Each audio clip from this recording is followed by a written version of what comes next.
All right, Evan, thanks for coming on the show, man. Thanks for coming on. How have you been? I've been pretty good, just a busy January, like works full blaze. How about you? What's the pharmacy life been like? Oh, it's okay. I'm in a hospital now, which is kind of overwhelming because I don't really know anything, but it's all right. It's all right because you're a newly vaccinated gent, and you're one step closer to that herd immunity we're all looking for. Yeah, I got my vaccine. Yeah, it's good, but the next day it felt like I got hit by a truck. Like I was just like sore all over. Yeah, Yeah, no, it's good though. Hopefully the second dose isn't as bad. Yeah. So anyways, so today I'm gonna be doing something different on this channel. I'm gonna be interviewing my friend Evan.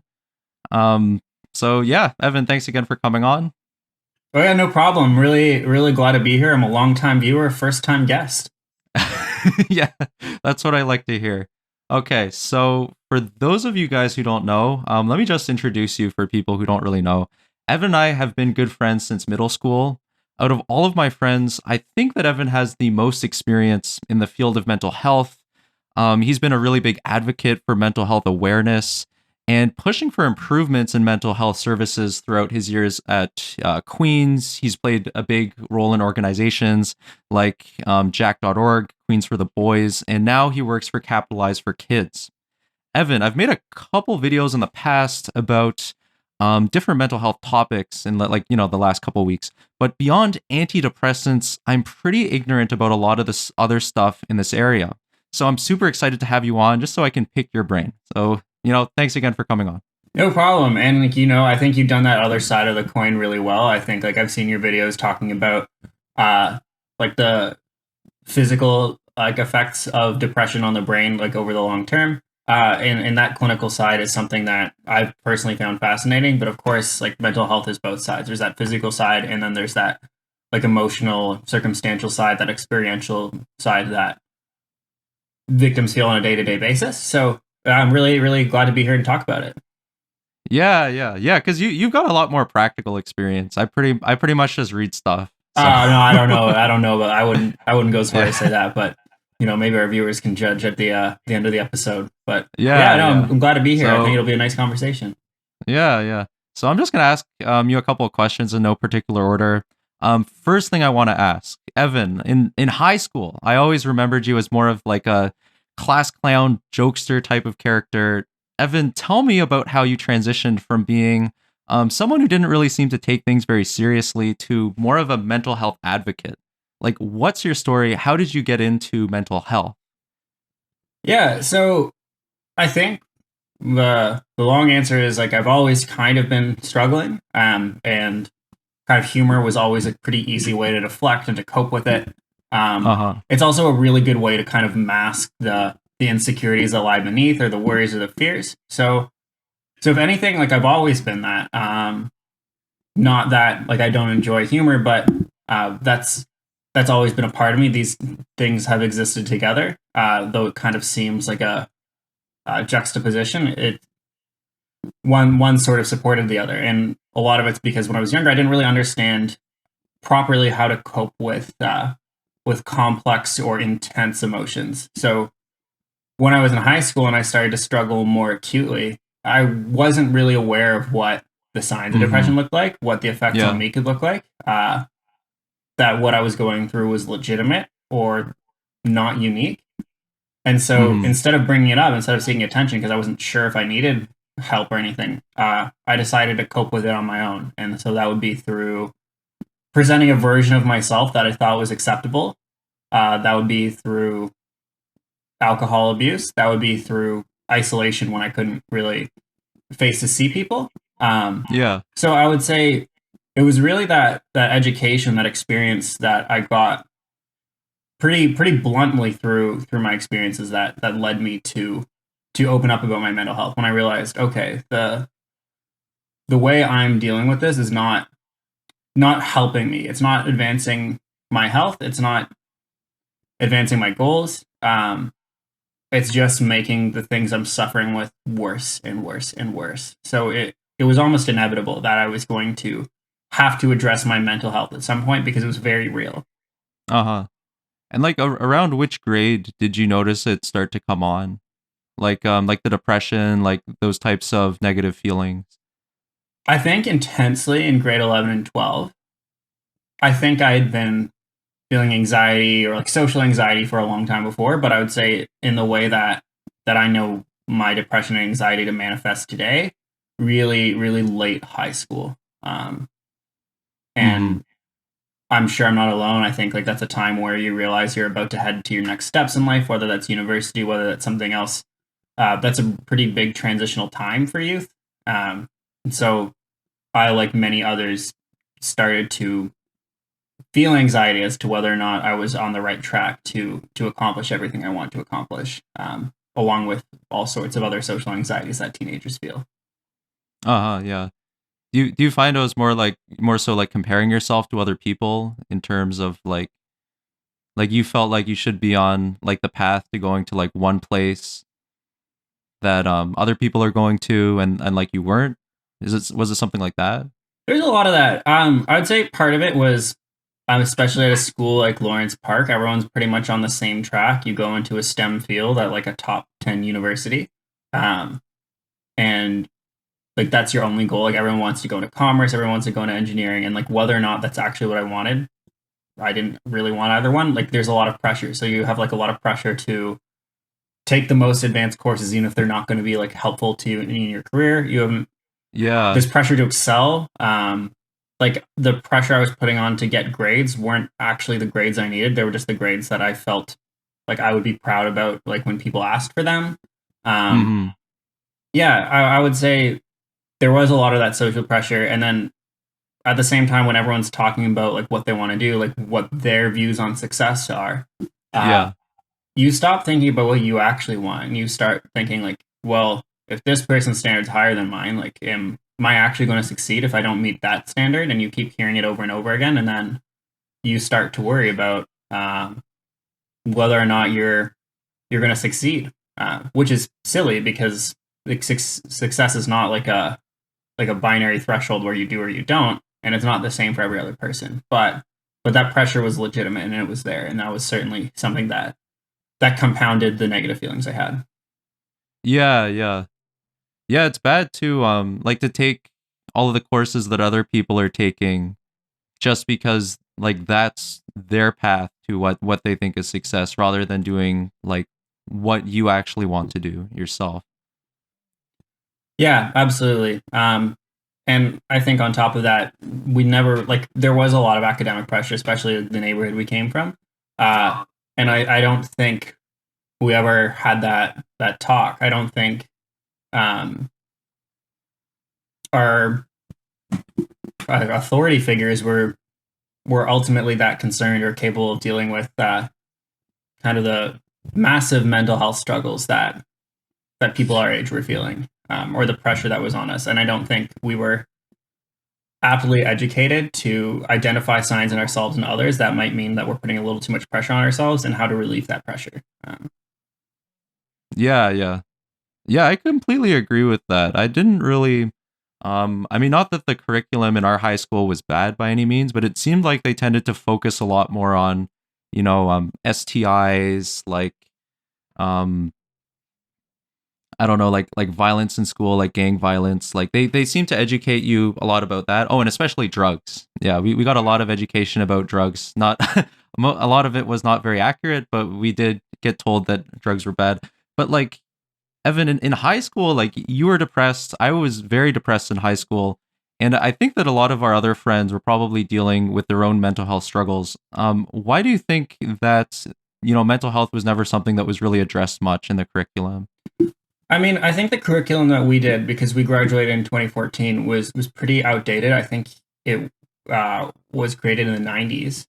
And then the year after we left, there was that 2015 health curriculum that completely uh, uh, threw out the old book and modernized the curriculum so that it was teaching relevant topics to kids. I'm sure it would be a completely interesting case study to kind of talk about that with the teachers teaching that curriculum. I won't speak to what's in that bill, but um, I think shortly we were really in need of modern education with respect to mental health. Like that, it's a pretty burgeoning field, and that each year there are pretty new studies that will change the way we look at it, and the way society and science looked at mental health in the 90s was not the same as we look at it today.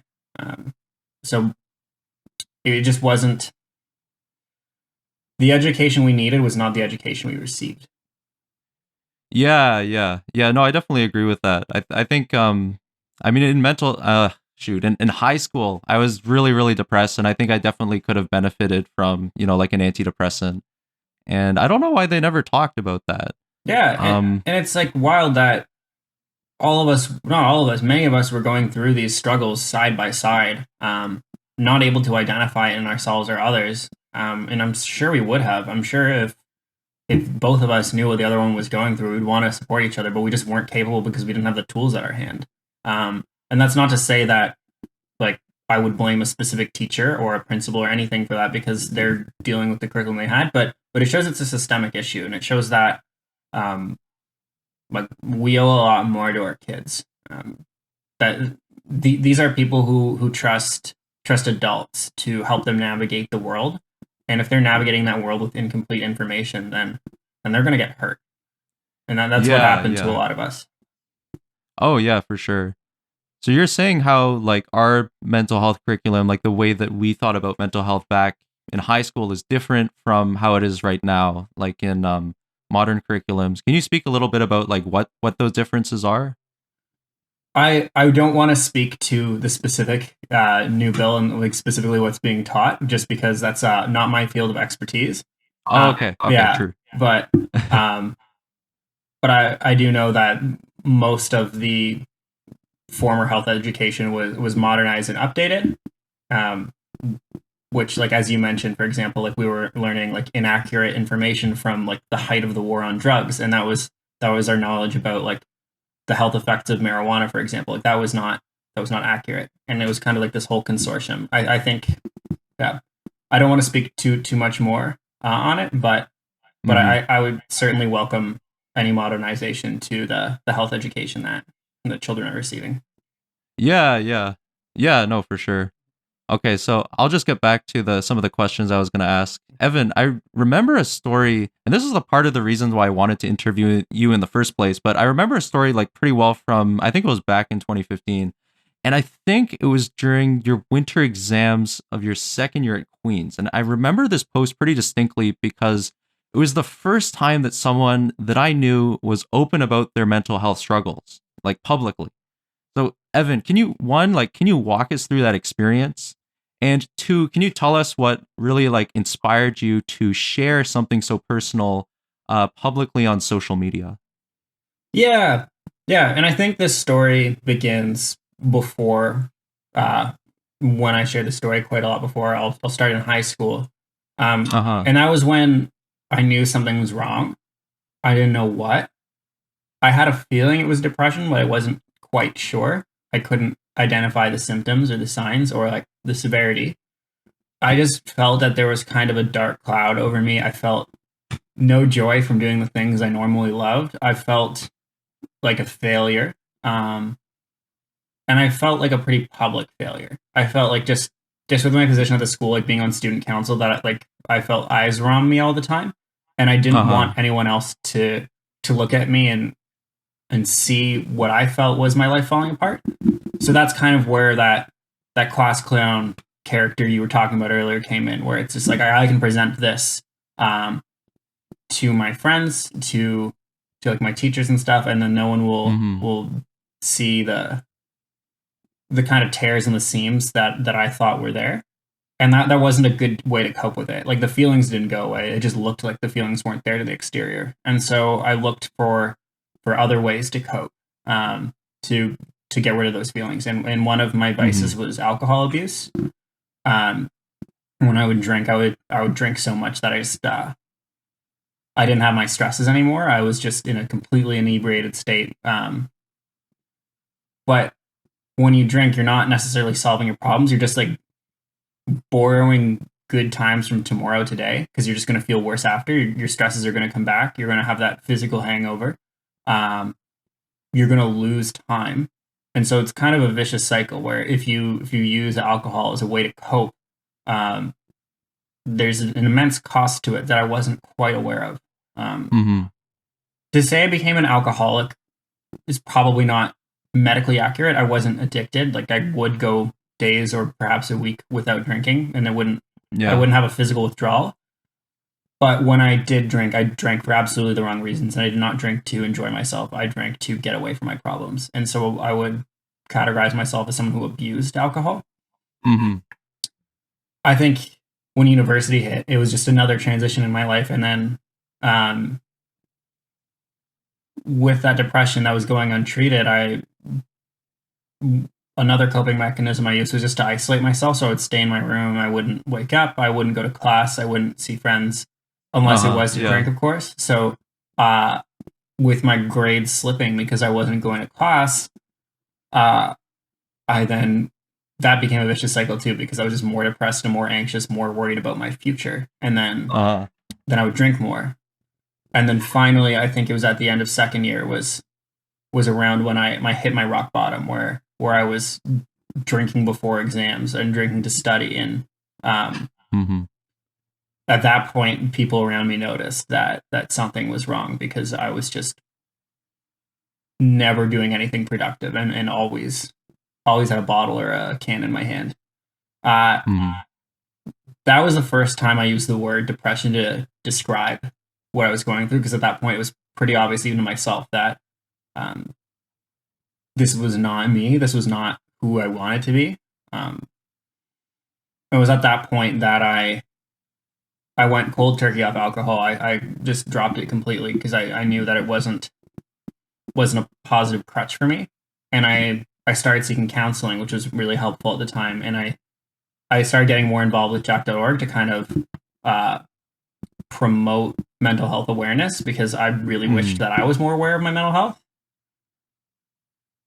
And then I realized that I am promoting mental health, and I'm not really like I had talked to a couple of people about it, but for most people, it was kind of confusing to see me not drinking and then suddenly like really promoting this one specific mental health cause. So that's when I decided to Uh-huh. make that post you're talking about, and I just said, "Look, I've been depressed for the last 3 years," and I kind of talked a little bit about my story the way I just did now. Um, Mm-hmm. I didn't tell anyone I was going to post it before. I just wanted it to be kind of a public announcement where I just say, this is what I'm going through. I just want to air it out and then move forward. And then since then, I just have not looked back and I've continued to advocate for mental health since. Yeah, yeah. No, I was really impressed by that post. I feel like most people would be, worried about being judged or like it having some kind of negative impact on, I don't know, like how their family thought about them or like, I don't know if employers would look at that, but, Yeah. And I did think about that. And I did think, like, mhm. are people going to look at me differently? Are they going to pity me? Like, are people going to think I'm making this up? And I said, I don't care anymore. Like, I know what the alternative is, and the alternative is for me to not say anything at all. Yeah. And I wasn't prepared to do that because that had not worked up until that point. And Mhm. I wanted to make a difference. Um, I thought by sharing my story, by putting myself out there, others who might be going through the same thing might realize that they're not alone and that there is a way out, that there is a way forward. And that was really, really what I wanted to show. And would there be consequences for me? I thought there might be. There weren't really. If anything, it was probably the best decision I ever made. At the time, whether or not there were consequences wasn't important to me. Mhm. Yeah, it seemed like most people are pretty positive. Yeah, and that was honestly a really emboldening feeling to hear that people were dying to hear something because so many people were struggling, especially at university or people from our high school. People were wanting to hear a story or wanting to hear that what they were going through was all right. And it was kind of something that I think a lot of people quietly agreed upon that mental health was real. Mental health had a human cost to it, but not enough people were talking about it. So that was one thing that surprised me that people were ready for that conversation. And I want to give credit Uh-huh. to the advocates that came before me to talk about a really difficult subject matter and make it normalized and make it into a health issue rather than something that's kind of quietly put to bed. Yeah, yeah. Yeah, no, I was really impressed that you came out publicly. Like, since high school, and in undergrad university, like I was very depressed, and for myself, like there was like a lot of suicidal ideation. Like I thought about killing myself, and I kind of like looked at all the different methods, and would even go so far as to make plans. But I would never in my life like think about sharing that just because it's so I guess embarrassing, and I feel like I don't know. I would I personally feel like it would have it might have like negative effects on like if your employer were to read that or know that about you. First of So all, thanks for sharing that. I know how difficult that can be, and yeah, that's really um, really impactful that you are sharing it. And and going back to the way we look at it, like this idea, like worrying about what an employer, what a family member, a friend, a loved one might think.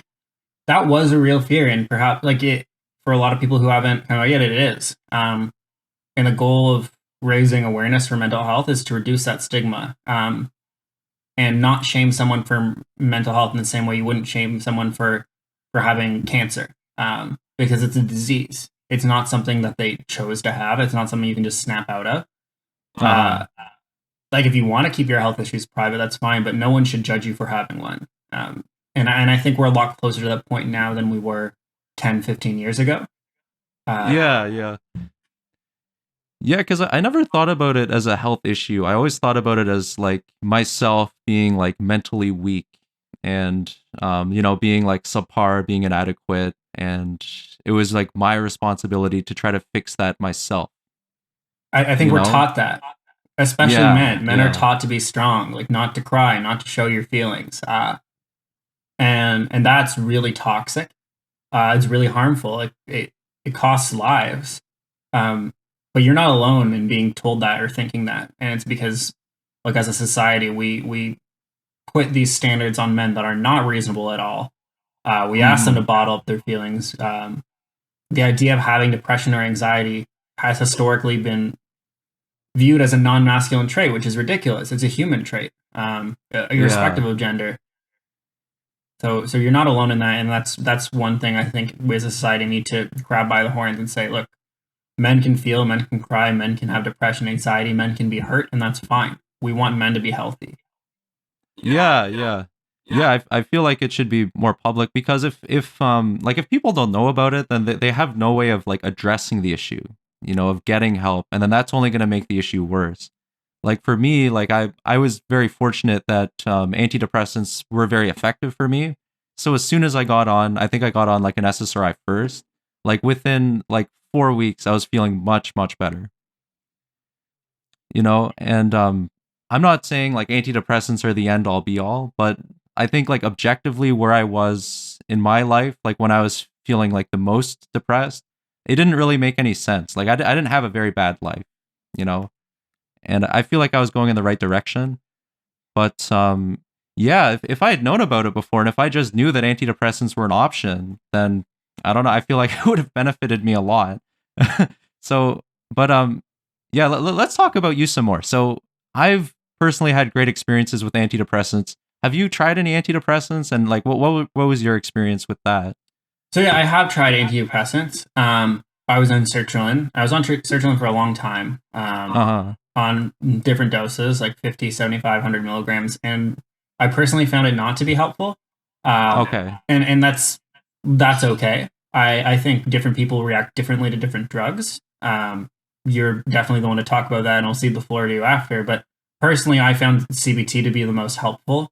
CBT is cognitive behavioral therapy, just for those who are unfamiliar with Mm-hmm. it. And the idea is that you work with a therapist to arm you with the tools to identify signs and symptoms in yourself. And when you hit off your own red flags, like how to deal with these issues that otherwise would have caused anxiety or caused you to spiral into a depression, and nip Uh them in the huh. bud, and so that you can function better on a day-to-day basis. And that's been incredibly helpful for me. So like you've been doing CBT, you didn't find sertraline was helpful at all, like not even like a little bit. I think if it was helpful, it was imperceptible. Hmm. And it wasn't worth it to me. I didn't feel any better because of it. There were times when I was on sertraline and not doing therapy and vice versa, and I felt that therapy Uh-huh. was definitely far more helpful for me personally. Okay, yeah, yeah. So you said that you stayed on sertraline for 2 years despite it not helping you very much. Was it kind of like your doctor just told you to keep like to stay on it, or I had um one doctor who was really, really like gung ho about sertraline. I think they uh, like conducted a study on it. So I think uh-huh. it was just their view that sertraline was this wonder drug. But for the most part, like if I would just go to Queens, I would just say like, this is like the drug my like doctor prescribed me. And then Uh-huh. they would be sure. In fact, it was one Queens doctor who said like you're on this dosage and you're not feeling any better because of it. This is probably not the one for you. Um, Mhm. yeah, but at that point, I had already been. I had just started with another therapist for CBT, and I found that to be really helpful. And so I felt at that point I wasn't looking to take a drug by that time, but perhaps Yeah, another yeah. drug would have worked for me.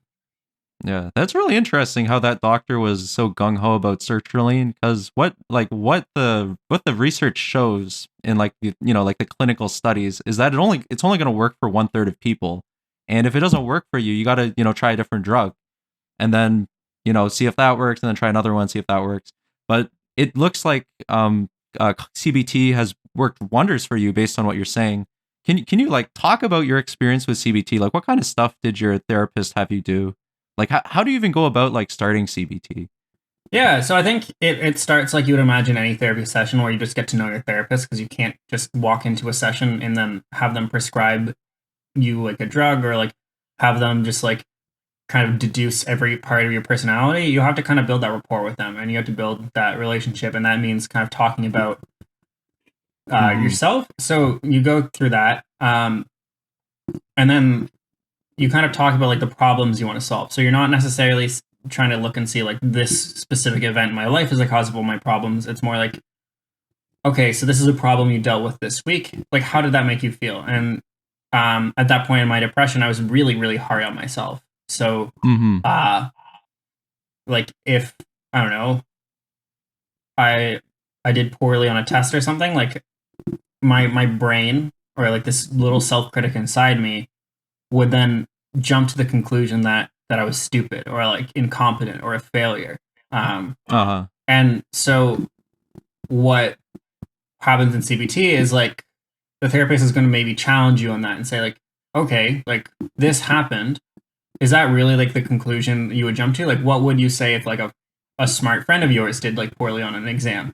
Mm-hmm. Would you say all these things to them? And then to that, I would say, of course not. That would be terrible. And so the point is Yeah. to, and this is just one aspect. CBT is obviously a lot more complex than that. Is to have you uh, challenge your self-critical thoughts and be more self-aware that a lot of your negative thoughts you can stop yourself. They're Uh-huh. not they're not exogenous. You have control over a lot of them, but you have to work at it, and you have to think a little bit more critically about the way you view yourself, and that's been really helpful. So in times I otherwise would have spiraled into like an anxious mental breakdown, I was able to catch myself, uh, do the things I enjoy, um, Mm-hmm. and kind of get back to normal. So you'd say like without CBT, if you did poorly on a test, it would be like, well, that's because I'm stupid. But then after CBT, if you did poorly on a test, it would be like, well, that's because I only studied for like 4 hours or something.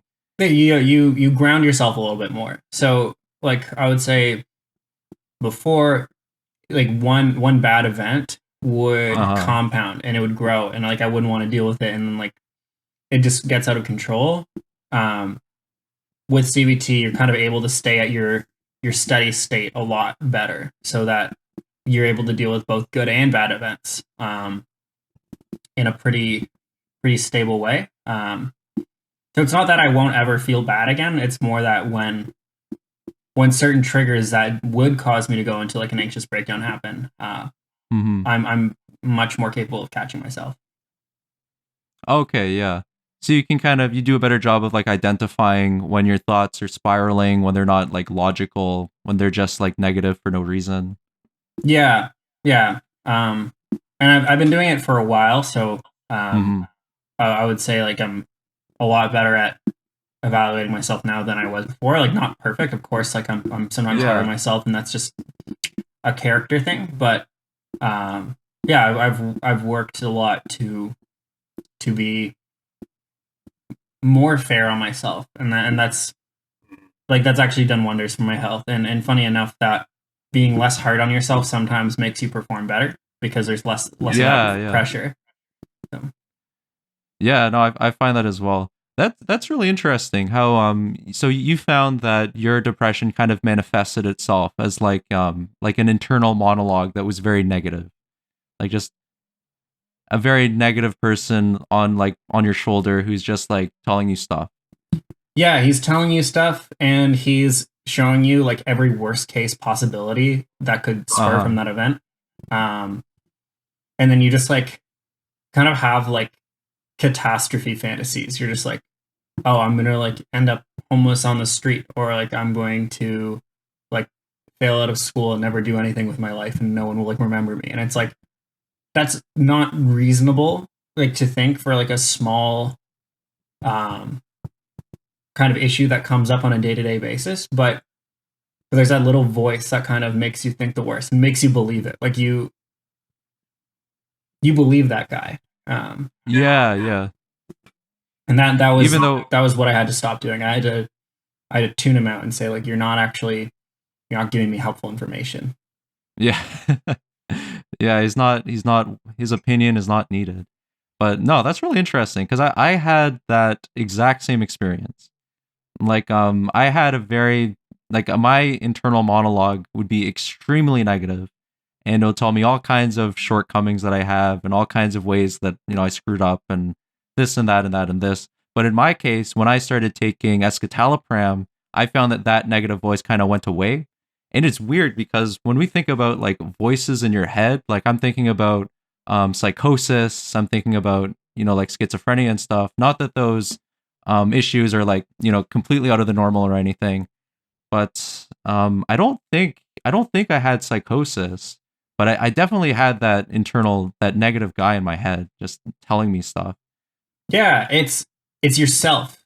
It's your own thought, Yeah, and it's this fear in the back of your head. Um, and you don't want to think it's you. No, I know what you mean. It's not literally like a person like standing there like in like the Emperor's New Groove on Kronk's shoulder. yeah, But like that's probably the best way to describe it. And that like the amount of influence it has on you, it might as well be a person. yeah, yeah. But do you still have this kind of like negative Evan who sometimes gets out of control, and you gotta grab him and say like, hey, like listen here. Oh yeah, like all the time.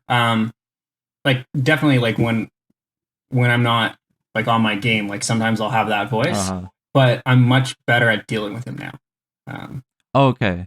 That's interesting. So like CBT I guess like helps you deal with that kind of like logically, whereas antidepressants might I mean, this is not scientific at all. This is just my experience.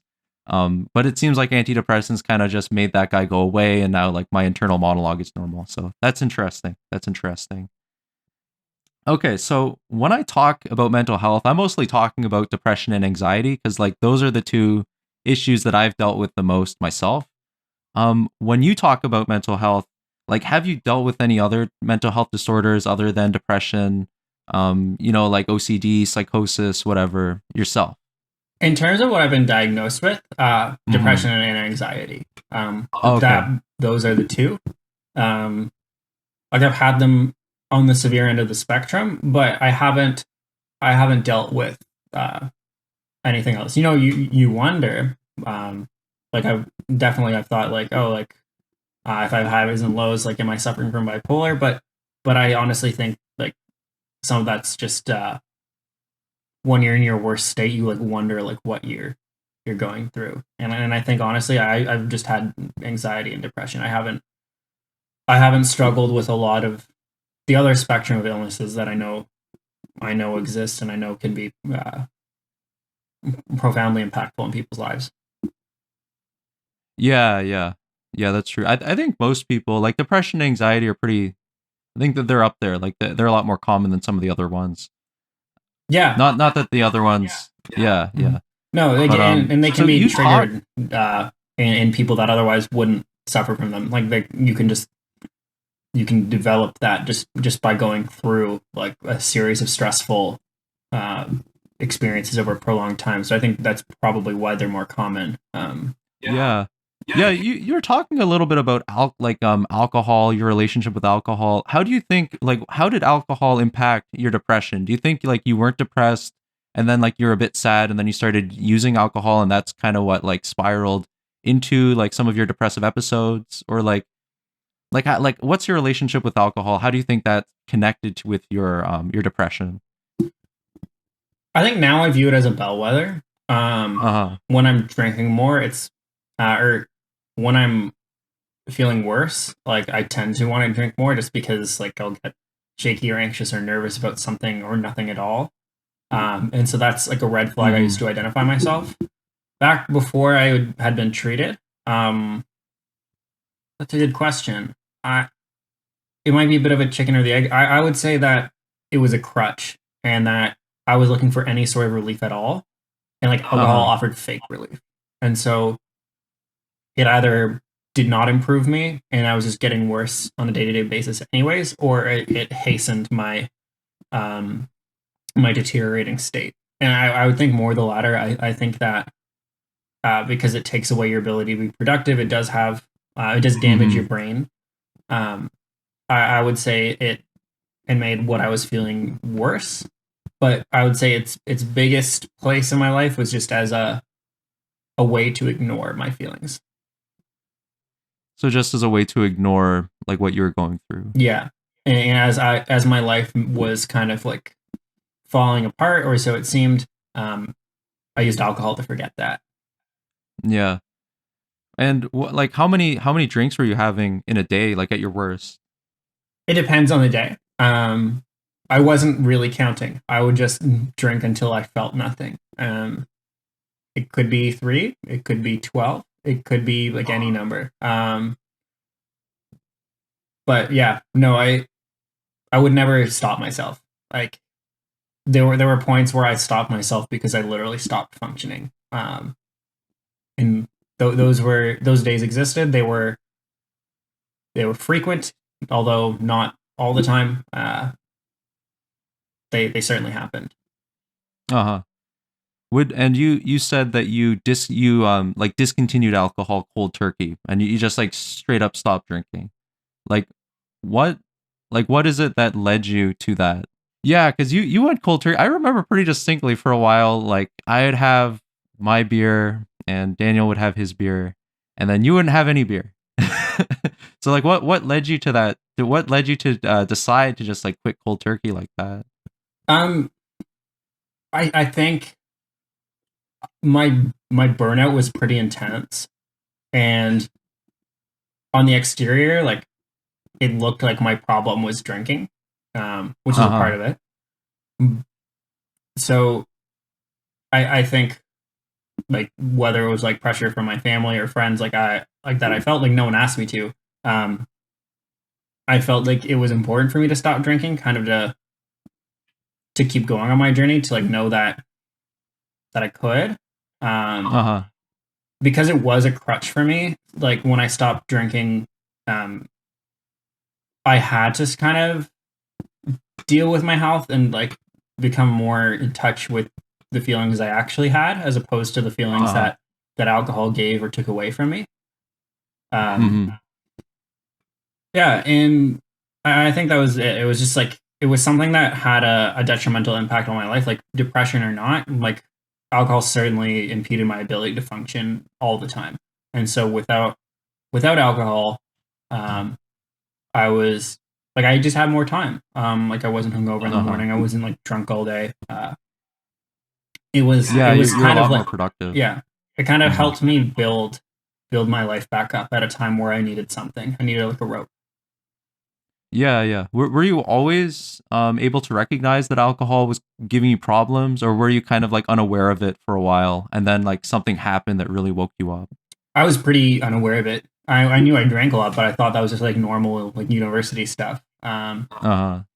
And then I think um, when I realized that it was kind of every time I was drinking, or that like at family events I would be like drinking too much. I was like, okay, like I actually like I can't Hmm. just have one beer right now. Like I just like when there's alcohol in front of me, I want to drink all of it, and that's a problem. So Hmm. yeah, that was when I realized I um, that alcohol That wasn't I wasn't just drinking normally like a 19-year-old was. I was hiding something and I was abusing it. yeah, yeah. And when you decided to quit cold turkey, did you have any concerns about withdrawal effect? Like, did you experience any withdrawal? I always hear that alcohol is really dangerous to discontinue, like cold turkey, because it has a risk of causing seizures, which is kind of dangerous. Did you have any kind of side effects when you discontinued? No, and I think that's because I wasn't drinking every day. It was more when I did drink, it was far too much. Hmm. But like if I was having consistently 6 drinks every day, I would probably have those symptoms. Uh Rather, huh. I would like go 1 or 2 days without it, and then like drink nine or drink like however many. So I didn't have that same pattern. It was still harmful, and I don't want to like undersell that. But I had a Hmm. different problem than a lot of alcoholics did, and it wasn't like a lifetime of alcohol use. I was pretty young. Yeah, yeah. So I guess you hadn't built up like a huge tolerance to it. Okay, so I'm just gonna move back to some of the questions. Um, let me see. So like let me get this straight. So like in university, first you were part of like Jack.org, and then I also remember you were part of like this group called Queens for the Boys.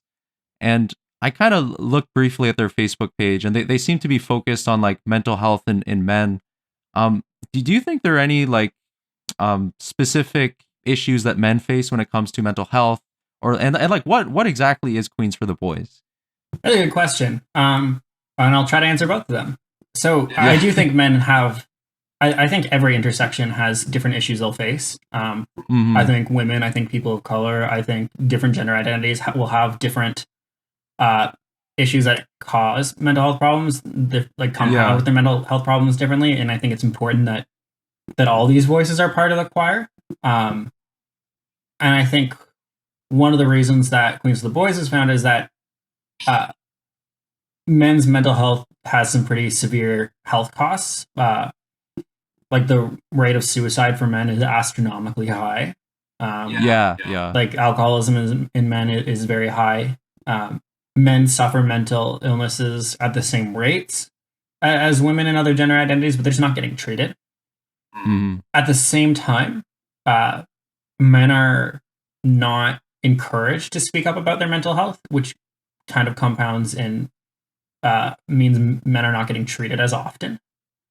Uh-huh. Uh, so Queens of the Boys looks to address the reasons that men are not looking after their health.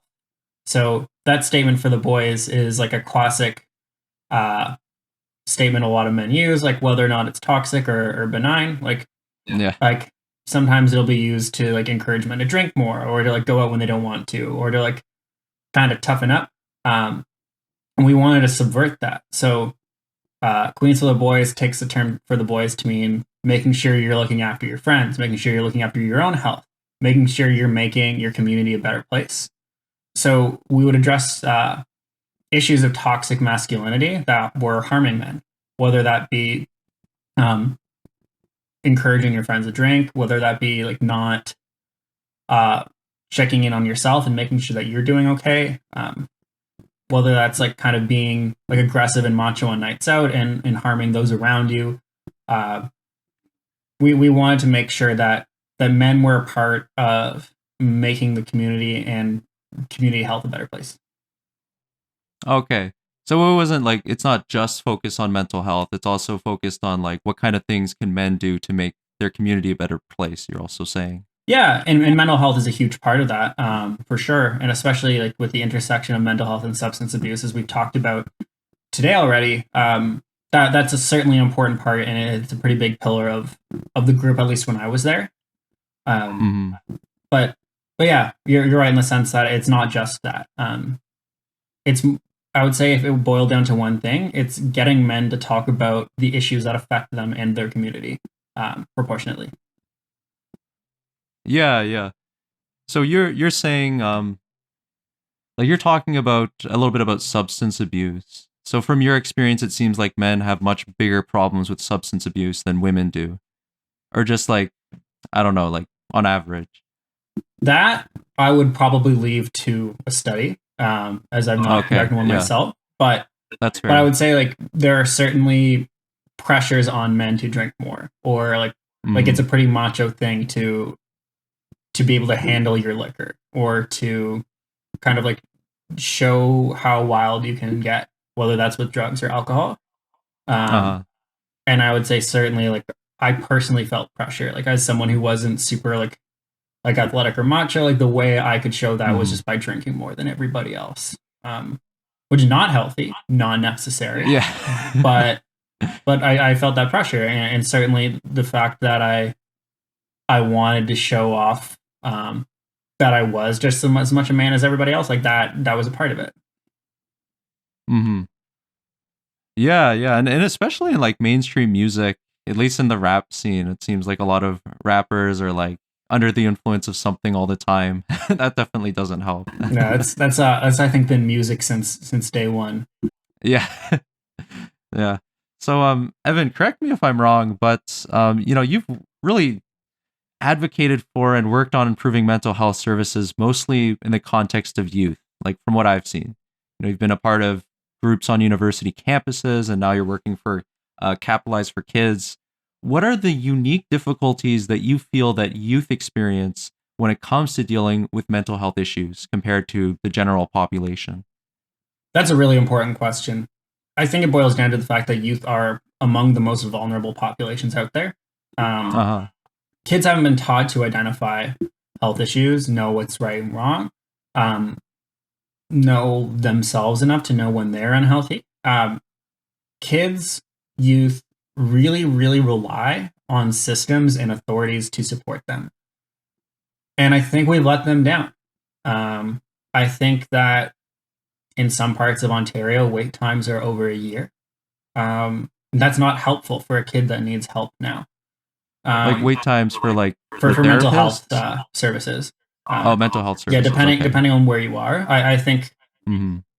I think kids really need our support. Beyond that, youth is when I believe 70% of people who will deal with mental health illnesses, that's when they're on set. So Uh if huh. you want to nip that in the bud, you want to give youth the tools to recognize in themselves and others the signs that they need to get medical attention, and we haven't been doing that. Um, I think it's personally impactful to me because that's when I started struggling. But I honestly think that if we help out youth who we don't get any political capital from it because they can't vote, Hmm. it's going to help us down the line because we won't have to deal with these problems. We'll have fewer healthcare costs. We'll have fewer costs associated indirectly with mental health, whether that's um, kind of like policing, homelessness, like issues that are related to mental health. If we nip that in Yeah. the bud, it'll be more cost effective to deal with the problems we're dealing with now in the future. Oh yeah, for sure. Yeah, because it seems like at least my experience working in like methadone pharmacies, it seems like a lot of methadone addicts are like very young, like compared to are not methadone addicts. I mean opioid, like people who use opioids recreationally. Like a lot of those people are very young, like compared to the general population, and probably a big part of that is from like untreated mental health issues, and like even from just like a greedy perspective, like someone who doesn't care about mental health. It seems like you'd save more money as a society by treating that issue early, because now you have more people that are not using opiates and other drugs recreationally, who have more time to work and pay taxes and whatnot. But Precisely. Like if you're doing your cost benefit analysis, yeah. you should want to prevent mental illness and use, or give them the tools uh, to lead productive lives. And if you are being um, kind of like ethical or philosophical about it, we owe it to the people who can't look after ourselves to give them the most basic care. And I'm not saying like anything else economic. I'm just saying in this specific issue, with respect to health, something that no human can control, make sure they're looked after. Make sure that people that need help get the help they need. It shouldn't be like a pay for service. It shouldn't be people in our community are getting more services more quickly than people in communities that can't afford it. That's not equitable. That's not fair. Yeah, yeah. Yeah, cuz oh yeah, no, because mental health services are not like very accessible for people that don't have parents that have these nice jobs with insurance or like lots of money to pay for therapists and stuff.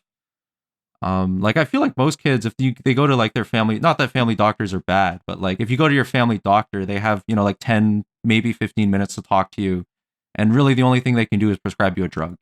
I mean, that's not the only thing they can do, but in a lot of cases, like a lot of family doctors are like overwhelmed with the number of things they need to know. So a lot of the time, like they're just going to prescribe you a drug.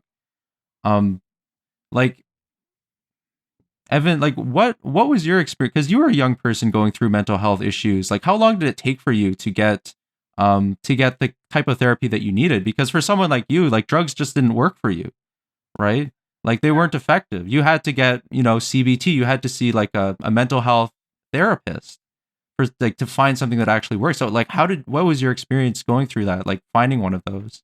Yeah, that's a really good question. I count myself lucky, and Uh even huh. then, it took a long time. I first started seeking help through the school, through Queens, um, but just proportionally compared to the need and the ability to deliver services, it was just not enough for me. I think in a 4 month term in which I tried to book an appointment very early in January, Yeah. I was seen 3 times, so about once every 5 or 6 weeks.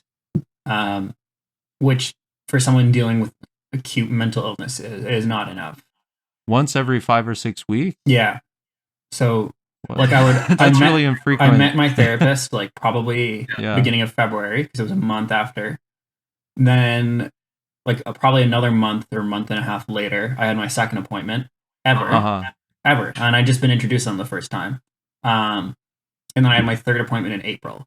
Um, so I'd gone through an entire semester and I'd seen my therapist 3 times, one of which was to just introduce myself. Um, Hmm.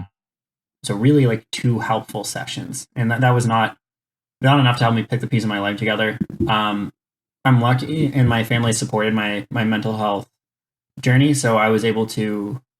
It was only actually like a year or two later that I actually started seeing a therapist, like with the service I'm seeing now. That Hmm. was probably fall 2017, so a year and a half later. Uh, Um, and I was able to get it weekly, bi-weekly, and that's really what I needed because I was just not. I was in a pretty desperate place. I wasn't capable of doing very much at all, and I just needed to get that. I needed someone to like help me as I like built my foundation back, and I was really lucky to have that. And I want to stress that that's not something that's available to everyone. There's a lot of great mm, service providers in Ontario who are trying their damnedest too, but there are just far too many kids that need help, that need that help. It's an epidemic. Um, so that's kind of why this issue is really important to me because I recognize that like without this, I don't think I would be where I am today. And it's not fair that I got it just because of the circumstances I was born into. That's absolutely yeah. not okay. Yeah. So you're pretty much saying that the first therapist that you saw at Queens, that one was covered by your tuition. Is that correct? Like that mental health person? Yeah, that's covered by the school. You pay that into that at the beginning of the year, and then you're allowed to access it. Okay. And then you saw your second therapist, which I assume you're able to see like once a week or like once every 2 weeks or like a little bit more frequently. Yeah, And yeah, that you got that afterwards. And that was covered by your parents' insurance, was it? I'm just guessing. yeah. So if you don't have insurance and you go to Queens, I mean, not that they're doing it right now, but you can only see someone once every 6 weeks. Is that? Yeah. And the first time you see them, it's like an introduction session. Yeah. Yeah. And in my case, I had never taken therapy before. I was really apprehensive. I didn't want anyone to know I was going. Yeah. You're not getting any helpful insight from that 1 hour session, no matter like who the therapist is. Yeah, even if the therapist is amazing, like it's impossible. Mm-hmm. Yeah, it's so it was certainly not enough to give me the help I needed. Like there are other things available. Like you can get peer support, which is just like volunteers on campus who train to kind of deal with like specific sort of crises. But that's not the same as a therapist. They're not trained as a therapist. They're trained as someone you can talk to when you're having like a rough time. That's not healthcare. That's good for self-care. But we cannot have our health system rely on the goodwill of volunteers. I commend them for it, but that's certainly not enough. And I think that it takes the pressure off of like the university, of the healthcare system, of the government to actually provide adequate care to the people that need it. Yeah, yeah. Because if it was some kind of other medical condition, like I can't really think of one. Any like if you need antibiotics, like you're not going to wait 6 weeks to get that. You're not going to go. I mean, I'm not going to do the full analogy because it doesn't track 100%, but like there's very few other health conditions out there where you'd be expected to wait that long, especially if it's urgent and like it's life threatening. I think we need to remember that mental health can be life threatening. It is life threatening. I think everyone's known someone who's passed away from that, like untreated mental health. So it is life threatening. Yeah, and I think we need to treat it with that urgency. Where, if you're not treating someone in 6 weeks, like you have to understand that 6 weeks could mean everything to them, and we could be letting people down. We are letting people down.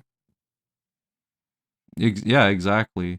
Do you think do you think the type of therapy you got, like that you're getting now, I'm guessing that it's a lot better than the one you're getting at Queen's? Yeah, yeah. And I don't want to put this on like the therapist I saw. I think they were trying their best with the time they had. But yeah, if there's, I don't know how many therapists there are, but if there's 19,000 undergrads, like 3,000 grad students, you need a lot of people on deck to adequately help them. And there just was not the capacity to do that. Like it's on Queens to improve their capacity so that people are not waiting half a term for mental health support. Yeah.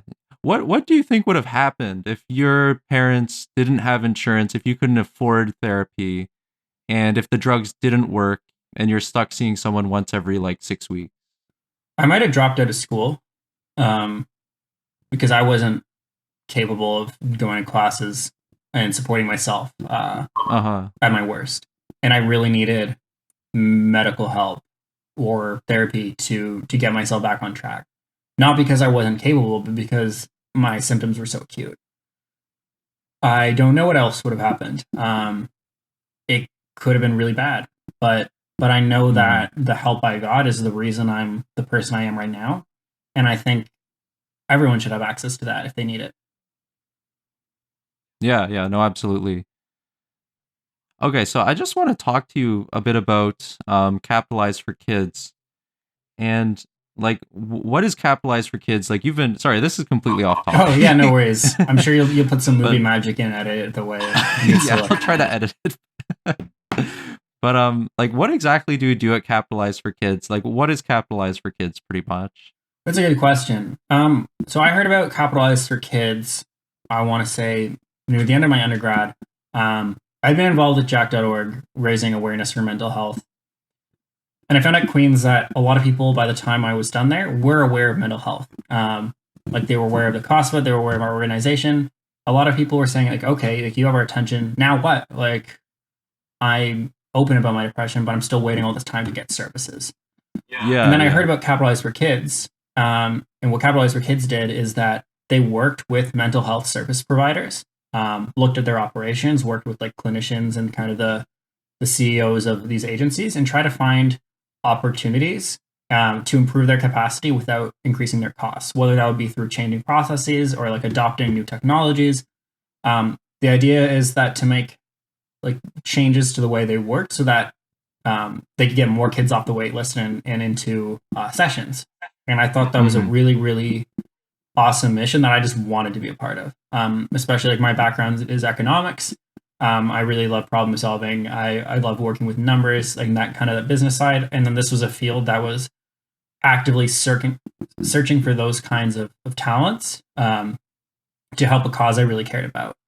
So I currently work as a consultant there. So I work with clients. I like interview with like stakeholders, whether that be the people at the top, whether that be like clinicians and supervisors, to try and figure out solutions to the issues that they're dealing with that they may or may not even know are issues, so that we reduce the burden on them, we improve client outcomes, and we get them to see more kids. Okay, yeah. So you're about like improving efficiencies at clinics so that clinicians can see more people like more efficiently. That's correct. Yeah. Okay. So what is the situation right now for someone who's like a young person who's looking for a mental health provider? Like how long on average do you think it usually takes, like ballpark? That's a good question. It depends on where you are. It depends how old you are. It's changed in the pandemic. I can send you a good report after that kind of details like geographically, like how many days you may have to wait if you're seeking help. But it can be a long time. It can be like years. It can be months. Years. It depends on the size of the catchment area. It depends on how many agencies are in your area. It depends whether or not you get the right help the first time. Like, for example, some areas you might get to a counselor in a few weeks, or to a specific agency. They'll evaluate you and say, your specific problem is not one we can deal with. We're going to send you somewhere else. And then they'll evaluate you and say, your issue actually isn't appropriate for our agency, so we're going to send you to a third place. Or they might even send you back to the first place again. So if you're being transferred around the system, you might be just not getting any help at all. So the size of the wait list is hard to measure for that reason too, because some people are just discouraged from seeking help at all. But it depends on so many factors, and our goal is to try and reduce those.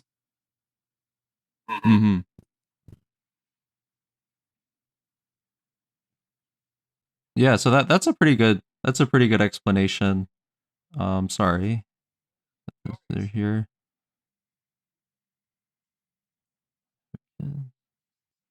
Okay, nice. Yeah, because we were talking about earlier how like most of these mental health issues kind of come up in childhood. And at least from like a drug perspective, a lot of drugs are not really appropriate for like young people. So I feel like for a lot of people, one of the only options they have is really seeing like a therapist doing like a non-drug option. So I don't know. I guess like what kind of policy changes do you think could improve access to mental health services for young people? Like, is there anything like any kind of changes that you think could improve it? I think at the government level, just more funding. And I don't just mean hiring more clinicians. I mean more funding to streamline these services so that from top to bottom, they have the resources necessary to operate efficiently.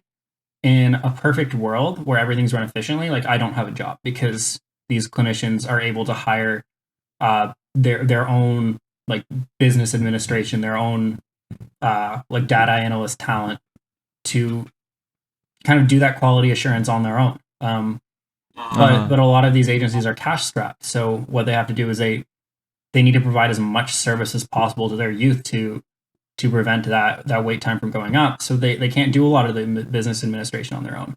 And I think for some clinics, like yes, you do need more clinicians, and that will be a solution. But I think we need to just take this seriously.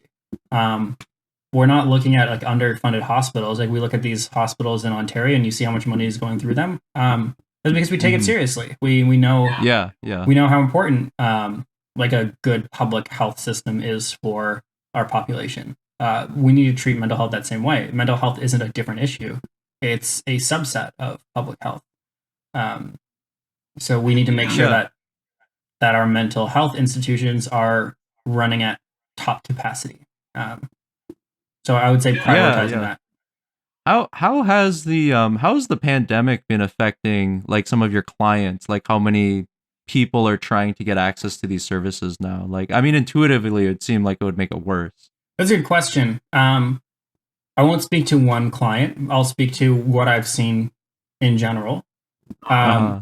at the very beginning of the pandemic, kids' help phone calls were up, but people actually seeking therapy went completely down, which is unintuitive.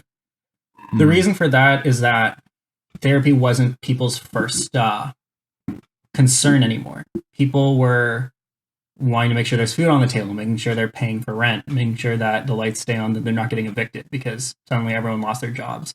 And there's a lot of other pandemic related issues to deal with. So from March till early summer, client Uh-huh. volumes at some agencies were down. Um, then, like that was probably about 6 months into the pandemic, call it early August, really late August, early September. Um, schools are about to start up again. And for a lot of youth Mm. agencies, like one of the top referrals will be schools. So they noticed clients starting to creep back up. So there were more clients seeking uh, services. After school started in the last 4 months, 5 months, worse than ever. So many people need help right now. It's been almost a year of this pandemic, um, and schools were in person for a while, which caused anxieties. Then they go back and forth. No one knows what's happening next week. Mm-hmm. I would say at this point, from what I've seen, it's just as bad as it was a year ago, if not worse. Um, and I won't speak to one specific client because I don't think that's fair. And I know that um, they're not a monolith, so some of them have seen higher volumes at a certain point, and vice versa. But on the whole, that's a Uh-huh. trend that I have observed. Okay, okay. I see. So pretty much it was getting it got less busy at the start of the pandemic because people were more concerned about other things. But then now that the pandemic's been happening for like a year, it's starting to go back up to above what it was before, Yeah, essentially. yeah, precisely. Okay, yeah. So yeah, that's interesting. So I'm just gonna ask you a couple more questions, Evan. um, so I'm just a couple of months away from finishing my doctor of pharmacy degree, and like knock on wood that goes as planned. But even as someone with an advanced degree and kind of like a health related field who has both personal experience with mental health disorders and an innate interest in mental health disorders, I still feel woefully underprepared, like for caring for people with substance abuse disorder, with depression, with anxiety, etc. What are some simple steps that you think that healthcare providers can do to like improve how they deliver mental health care? I think as a client, my issues never ever been with the deliverers of healthcare themselves, like the providers. I think Mm-hmm. the work you do is incredibly complex, necessary, and thankless. Um, so I would say that, I mean, even among that field with those qualifications, the fact that you're going out of your way to learn as much as you can about the complexities of mental health and different disorders is above and beyond what anyone can be asked to do. I think when we look at what healthcare providers as a system can do Mm-hmm. to help people more, um, is that mental health can't be treated like a token issue to get young voters to the polls anymore. Like, Uh-huh. I think the days of announcing like $500,000 donation to, a mental health agency, not a donation, like a grant to an agency right before an election, like that's meaningless. It's a drop in the bucket. It's not helping Mm-hmm. uh, the issue.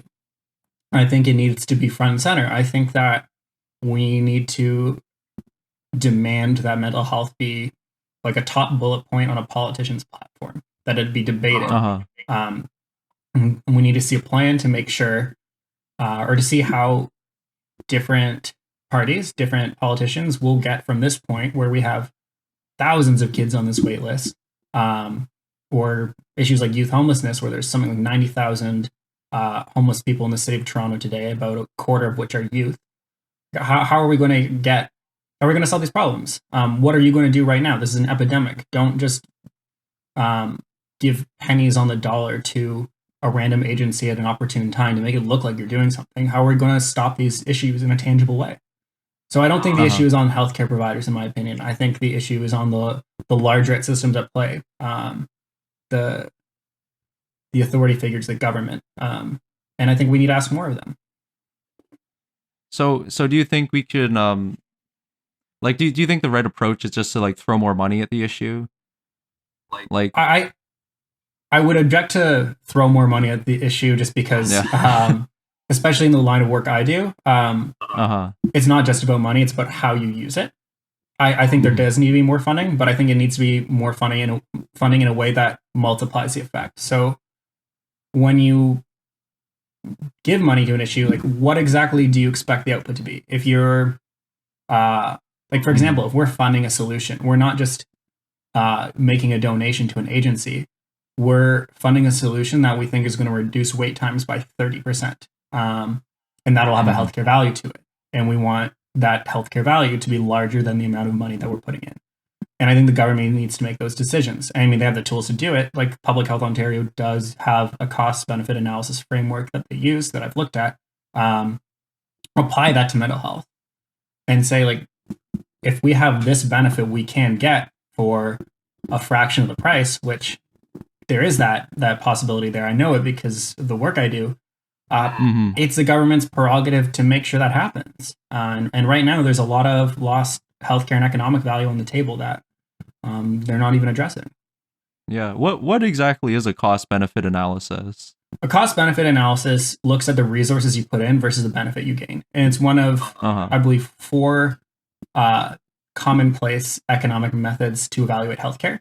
So in cost-benefit analysis, the benefits are always looked at in economic terms, which makes it easier for policy-making decisions. So, for example, if someone has a heart attack and they're treated, you look at the cost of their treatment in economic dollars, like cost of the doctor's time, cost of the equipment used, et cetera, like fixed costs associated. And then the benefits are looked at, like the amount of like working time that this patient gets back, or like the economic value from completing that healthcare provision. So that's what the Public Health Ontario uses. It's not the only way to evaluate healthcare. I mean, that's a academic debate that I'm sure.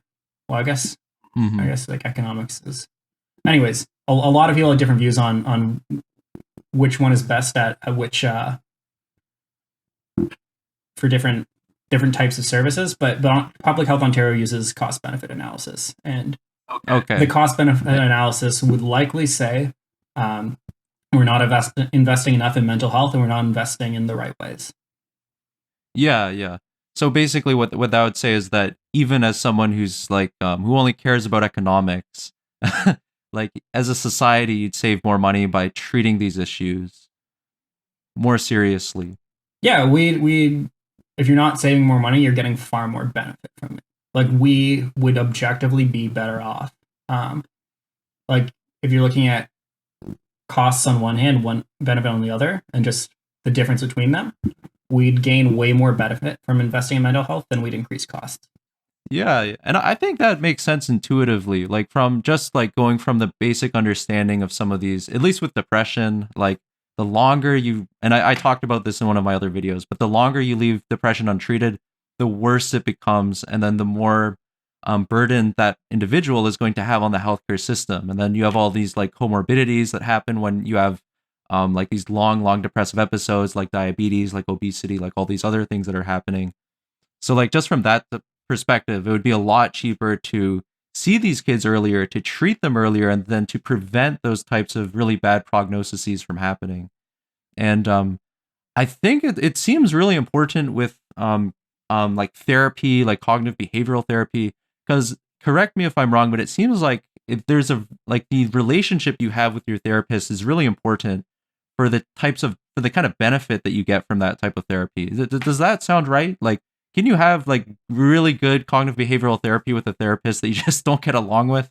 Like, I don't know if that's possible. Yeah, no, I think I would agree with you. I think that that relationship is important. You need to be comfortable, um, kind of pairing your deepest problems out. Hmm. Like you should feel comfortable talking about the issues that need to be dealt with. And you need to be comfortable knowing that this person is going to understand you, um, and help you in a way that you can get on board with. I think pretty much in any form of medicine, like the outcomes increase if the patient is on board with it.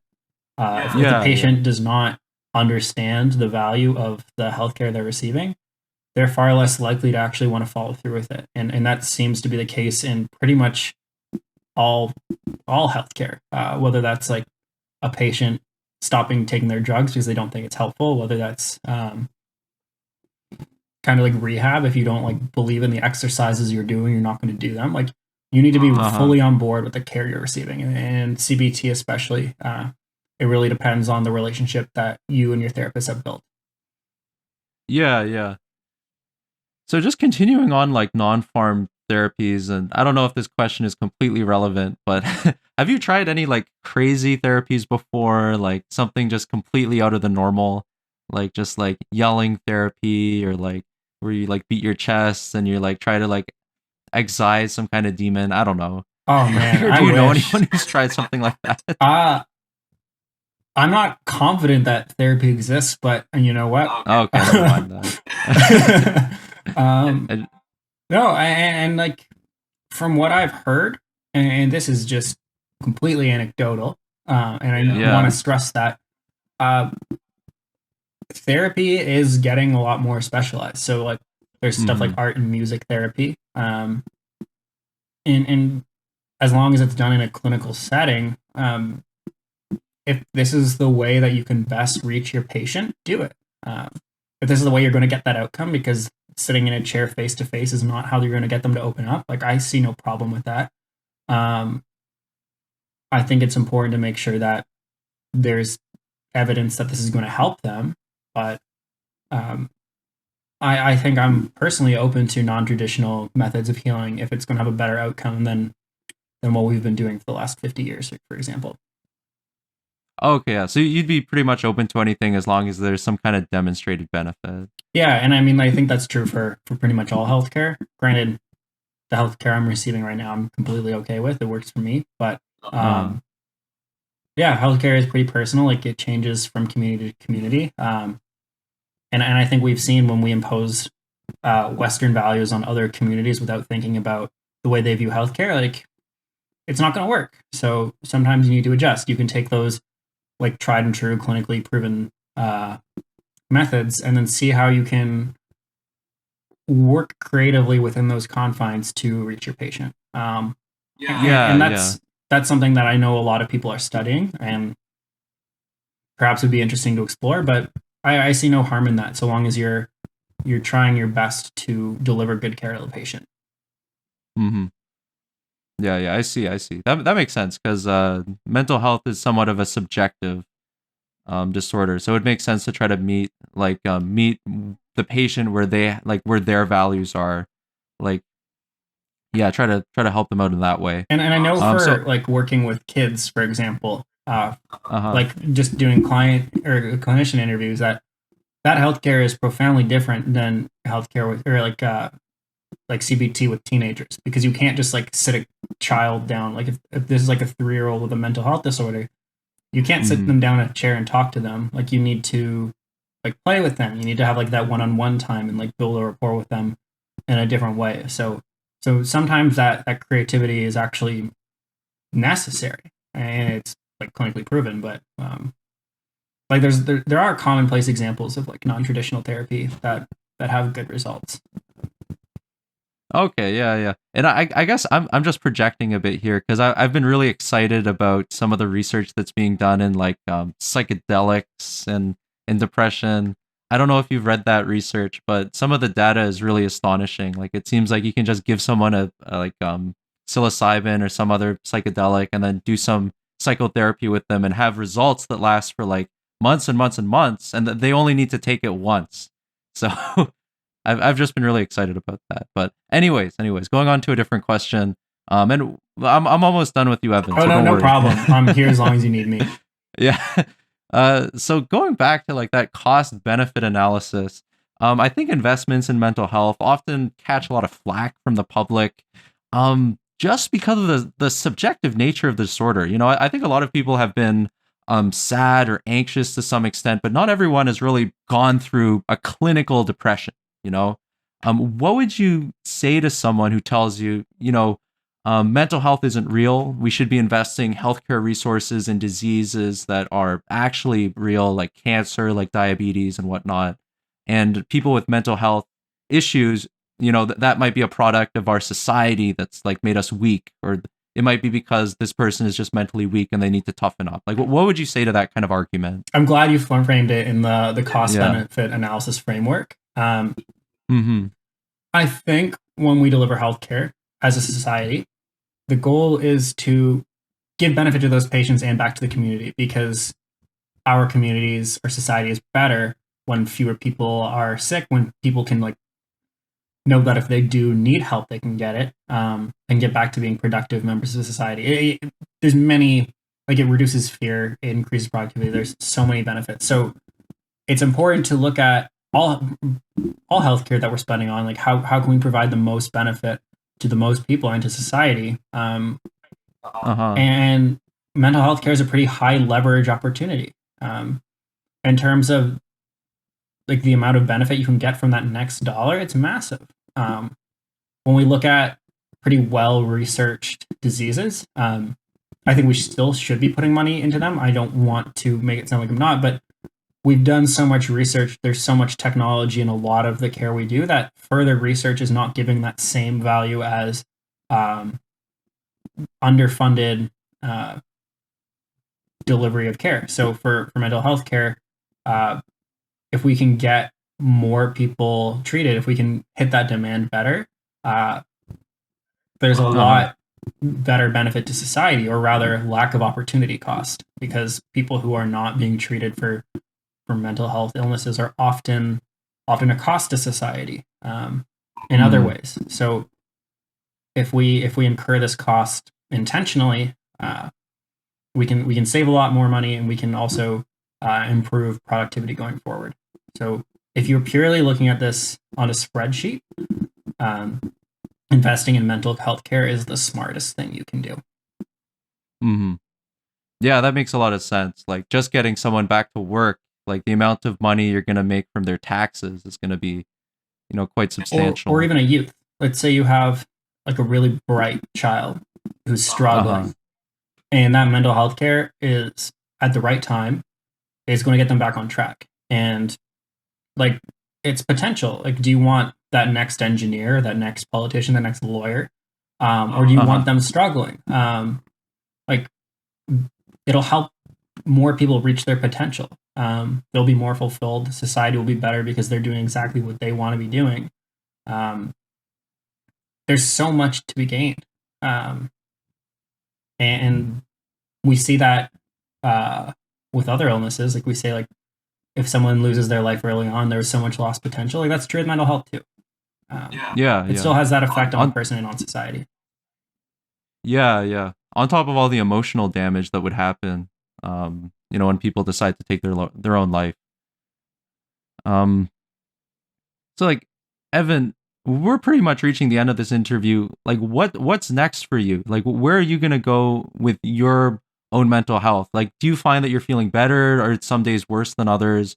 Is this something that you feel like you've gotten under control right now, like your depression, your anxiety, or is this like a constant battle that you think you're gonna be dealing with your whole life? The answer is perhaps a little less clean than that. I'll explain as best as I Okay. can. Yeah. I'll probably have depression and anxiety forever, in the sense that Uh-huh.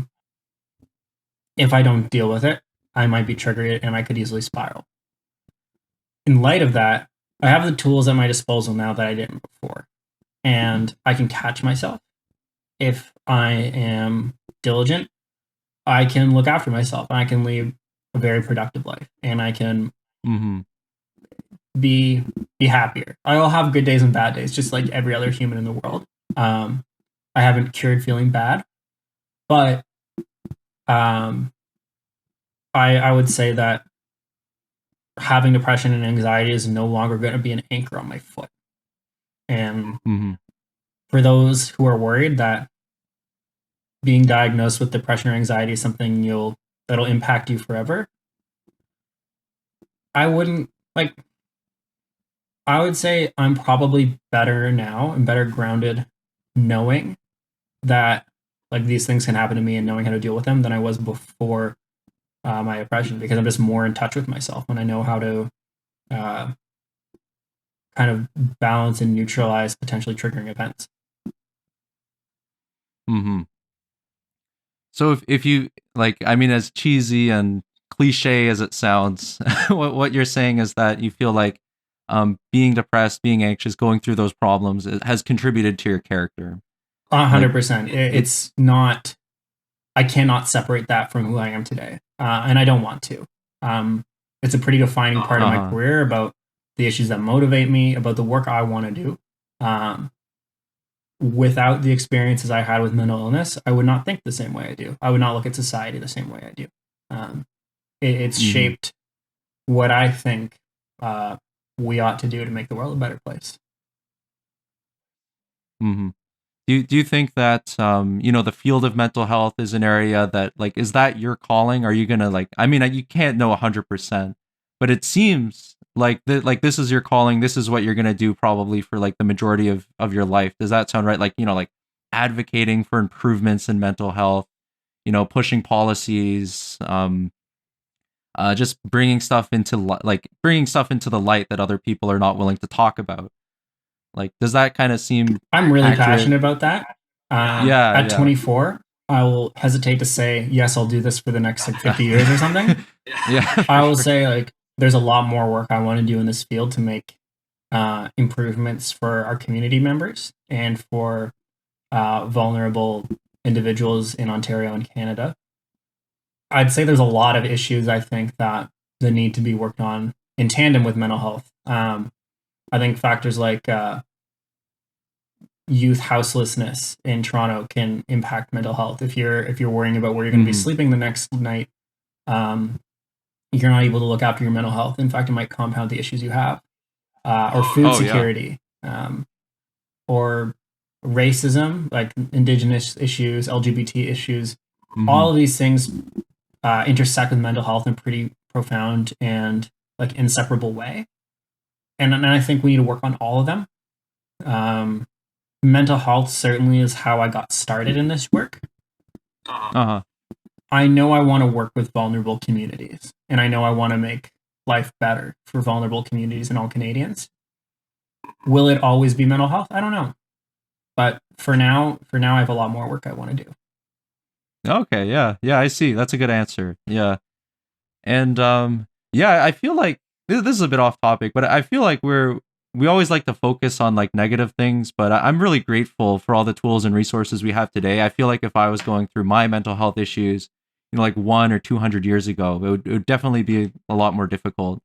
Like I'm very fortunate where we have these chemicals. I can just take them and feel completely normal and go about my daily life. So I'm very grateful for that. I would agree with you. In Um fact, I would even say I'm grateful to have gone through them in 2015 instead of 2005. I look at the exactly. school that Yeah. I went to, and there was a year where I believe 11 students died.